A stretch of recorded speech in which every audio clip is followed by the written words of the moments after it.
La France, puissance agricole inébranlable, bien installée sur son piédestal, totalement indépendante alimentairement, c'est une image d'Épinal. Mais c'est aujourd'hui une vieille photo décolorée. Avec une production supérieure à 70 milliards d'euros en 2020, la France domine pourtant encore totalement le top 5 européen, loin devant l'Allemagne, en deuxième position.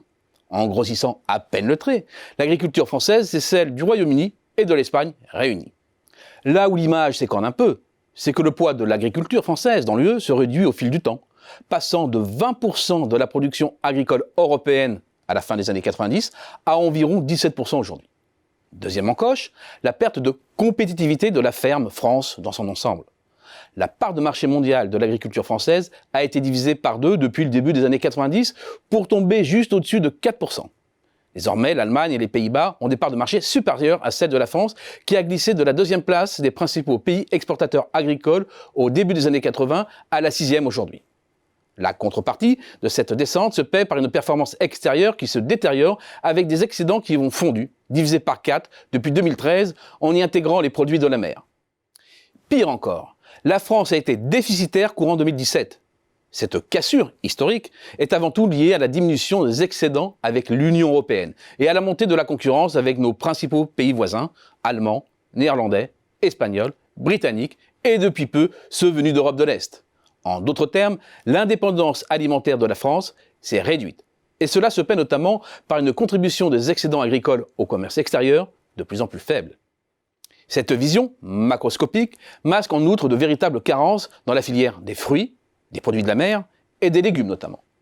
Encore faut-il, pour prendre la pleine mesure des conséquences de la perte de notre indépendance alimentaire, intégrer l'industrie des produits de transformation, c'est-à-dire des IA, hors boisson, les excédents viticoles masquant la tendance de fond dans l'alimentaire. Avec cette vision élargie, pas de doute possible, exit l'indépendance alimentaire pour la France. Le solde a plongé dans le rouge, courant 2014, sans jamais revenir, ne serait-ce qu'une fois, à l'équilibre depuis. L'affaiblissement du duo agriculture-IA s'auto-renforce. C'est une machine infernale et désormais les importations couvrent une part de plus en plus importante de l'alimentation des Français. Près d'un fruit et légumes sur 2 consommés en France est aujourd'hui importé. Plus d'un tiers de la consommation intérieure de volaille, c'était 13% en 2000, et un quart de la consommation de porc. Pour certaines filières, l'extérieur est devenu la première source d'approvisionnement. Ainsi, si la viande de bœuf d'origine française représente 93% des ventes dans la grande distribution, cette part tombe à 48% dans la restauration qui s'approvisionne massivement avec des produits importés. La montée de la part des produits importés dans nos assiettes n'est pas simplement un coût économique. Cela soumet aussi le pays au risque d'un assèchement brutal de ses sources d'approvisionnement en cas de fermeture des frontières. Une véritable épée de Damoclès. Mais c'est aussi une traçabilité moins efficiente, pour ne pas dire déficiente. Sur les produits bruts d'abord. Si dans le domaine de l'élevage, par exemple, de la naissance à l'abattage, la traçabilité individuelle totale est obligatoire dans l'UE, ce n'est pas le cas dans les autres principaux pays exportateurs de viande, tout particulièrement dans les États du Mercosur, ce qui expose les consommateurs à des risques sanitaires accrus. De même pour les produits transformés, estampillés Made in France. Leur composition peut être bien issue de produits venus d'ailleurs, au risque de tromper le consommateur.